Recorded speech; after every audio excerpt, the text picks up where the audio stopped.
July 19th, 2012. I'm Shay Sinnott reporting for WMLN 91.5 and CC8. Today we'll be covering the Vans Warped Tour 2012 here in Mansfield, Massachusetts. So stay tuned as we interview people that are here to see the show and check out some rad bands. Here it is.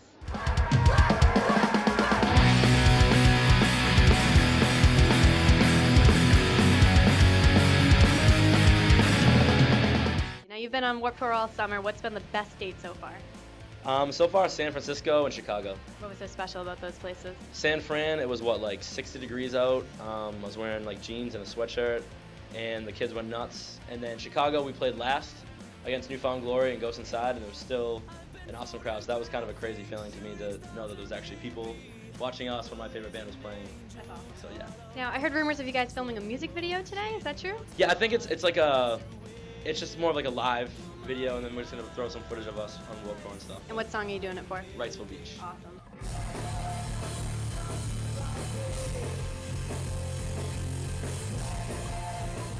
Where's your favorite place to go overseas?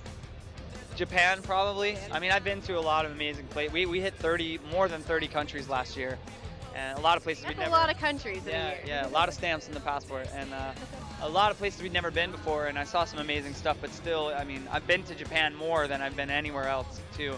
And I think there's just a special place in my heart for Japan because it was my first place I ever went with the band internationally. Yeah. And so I just, it's always been pretty Special close. place in your heart. Yeah, and I love it there. So.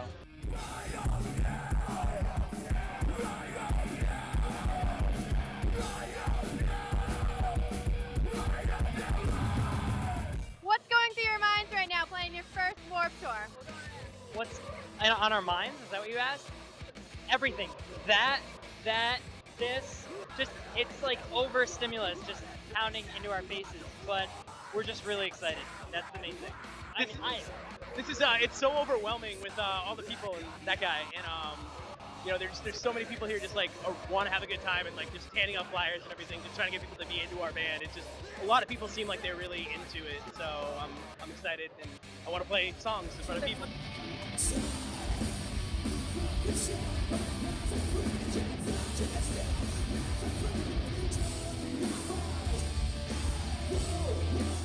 So now you're Warped Tour veterans.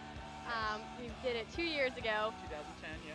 What's different about this year than it was 2 years ago? Well, sort of blanket statement, it's better this year. I just mean for us, it's better. We're having, when we did it 2 years ago, we had like 3 or 4 bands that we hung out with just all the time. Which bands were those? It was like 2 years ago, it was like Every Time I Die, 4 Year Strong, Set Your Goals. Those were our boys. That's who we're hanging with. And they're all here again. Set Your Goals isn't, but 4 Year and Every Time I Die. But then there's like 10 other bands that we're also such close friends with. So, you can only really be sad for so long. And there's just I just see my best friends all the time. That's the best part. And they're never all in the same place at once. So it's great. You never get bored then? You don't.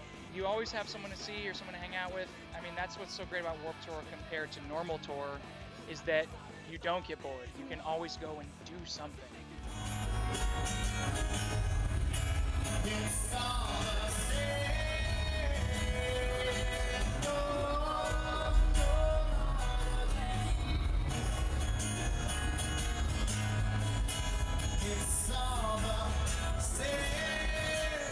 We're now here with Brian Marquis, the founder of the Acoustic Basement, the first ever acoustic stage at Warped Tour.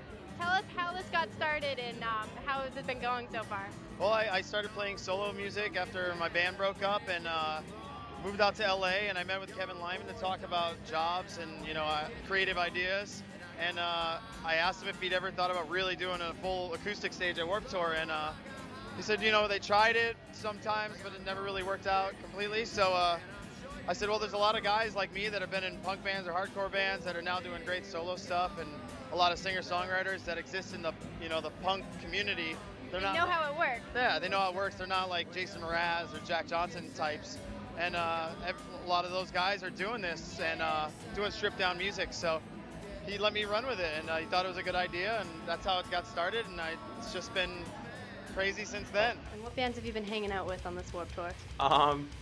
I've been hanging out with our buddies in a band called Transit, who's from Massachusetts. They're all big NHL guys too. Like we play NHL on the bandwagon and the buses all the time. So been hanging out with those dudes. Lost for Words from Mass too.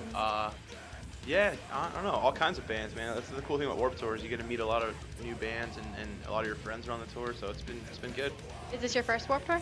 Yeah, it's our first Warped Tour. Now, what do you think is the difference between playing Warped Tour all summer and then being on a regular tour? Yeah, I think it's mostly just the exposure you get with playing for so many different kinds of people and people that wouldn't necessarily hear of your band before. It's cool. Like your crowds are Open audience. Yeah, exactly. Yeah, people you get people walking by, you get your fans, and then you get the people who are kind of checking you out for the first time. So it's good.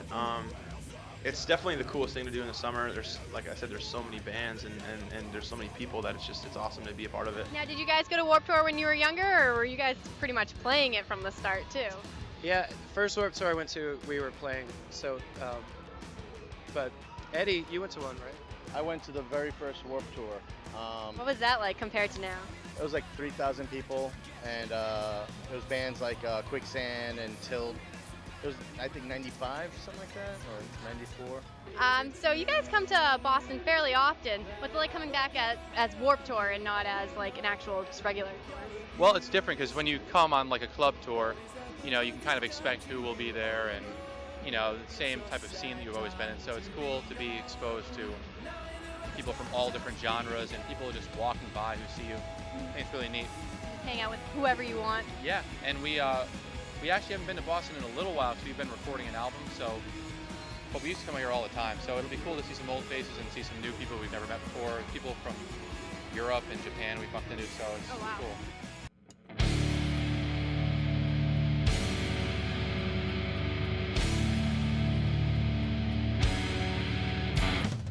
Last question is, have you guys had any super embarrassing moments on this tour yet?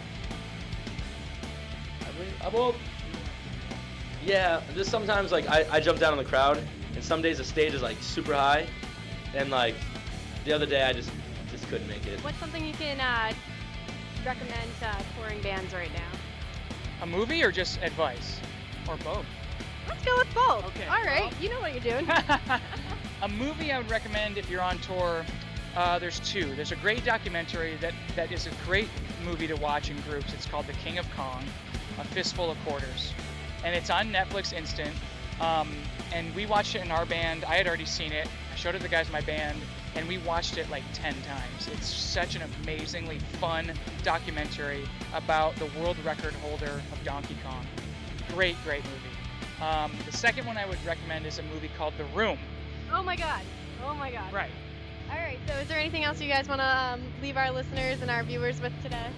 No, just thanks for taking the time. And keep liking our band. That's it for Warped Tour. Thanks for watching, guys. I'm Shay Sinnott. This is WMLN 91.5 and CC8.